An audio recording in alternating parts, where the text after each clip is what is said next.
Admiral Zixathara stared at the tactical display with 4 of her 6 eyes, the other 2 monitoring the fleet communications. The Kethmore Armada stretched across the void like a metallic constellation.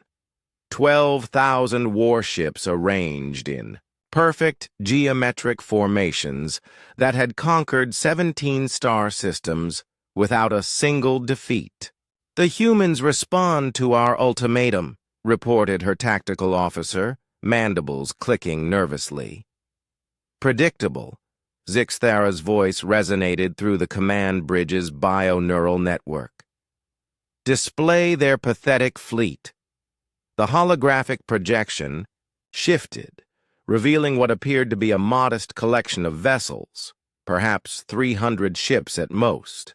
They hung in space with an almost casual disregard for proper military formation, scattered like debris rather than arranged in the precise battle lines that marked civilized warfare. 307 vessels, the tactical officer confirmed. Their largest ship masses approximately 2 million tons. Our smallest dreadnought outweighs it by a factor of 3. Zixthara's chitinous plates shifted in what passed for amusement among her species. The humans had been warned. Surrender or face annihilation. Their response had been a single word transmitted across all frequencies: no. "Begin the demonstration," she commanded. "Target their outer vessels. Show them the futility of resistance."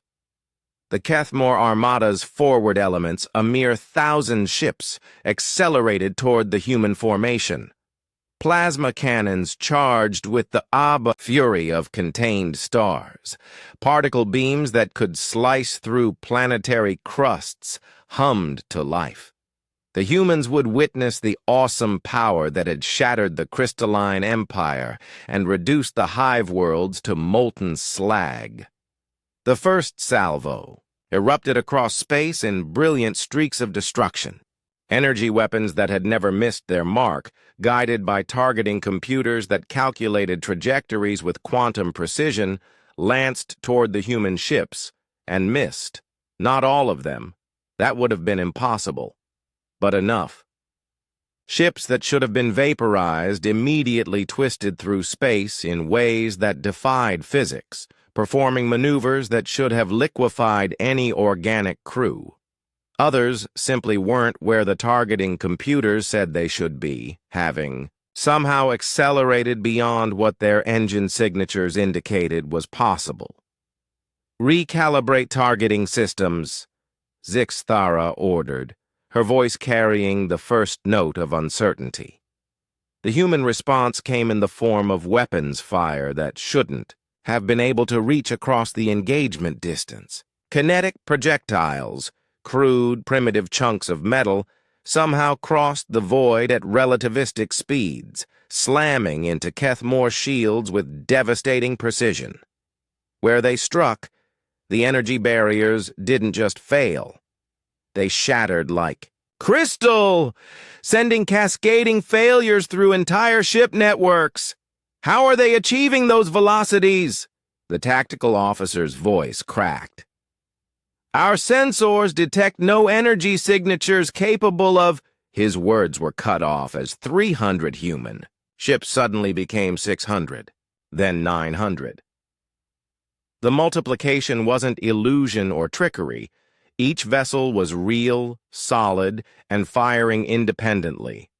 But the energy expenditure for such matter duplication should have been beyond any civilization's capability. Admiral Zixthara watched in growing horror as her perfectly ordered battle lines began to buckle. Human ships phased in and out of normal space, appearing behind Kethmore formations to deliver devastating attacks before vanishing again.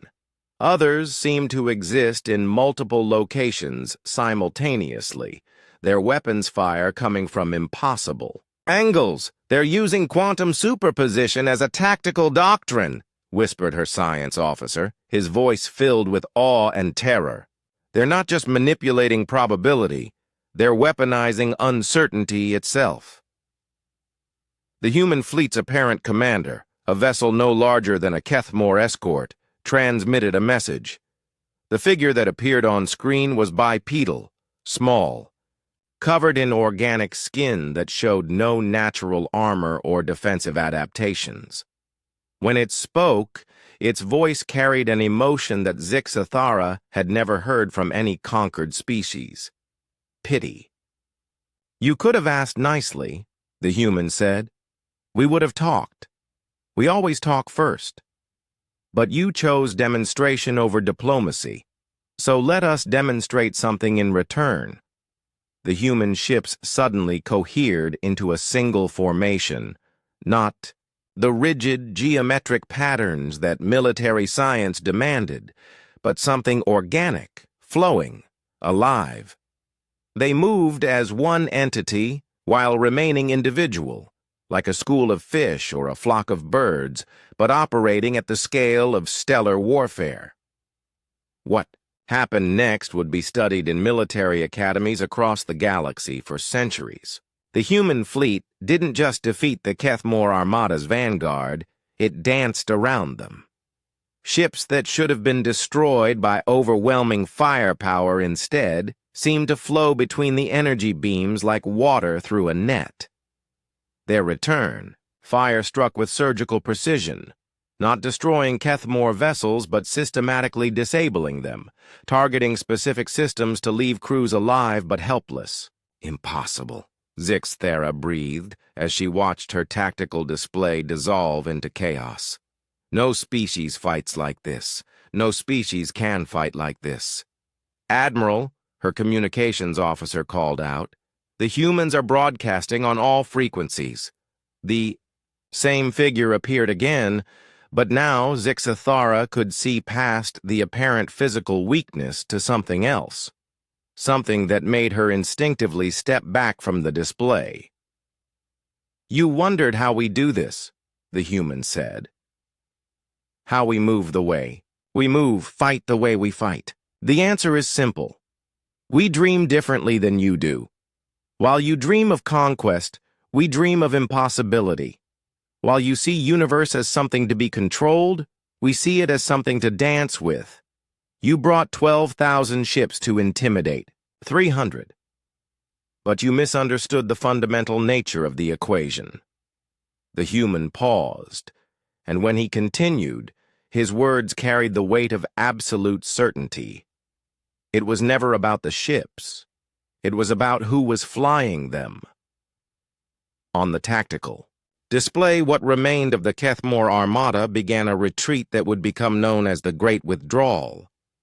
12,000 ships, reduced to 7,000 functional vessels, fled before 300 humans who had just redefined what warfare meant. Admiral Zixathara would survive to file her report, though she would never again command a fleet. Her final entry in the military records was a single line that would change galactic politics forever. Recommendation: avoid human space at all costs.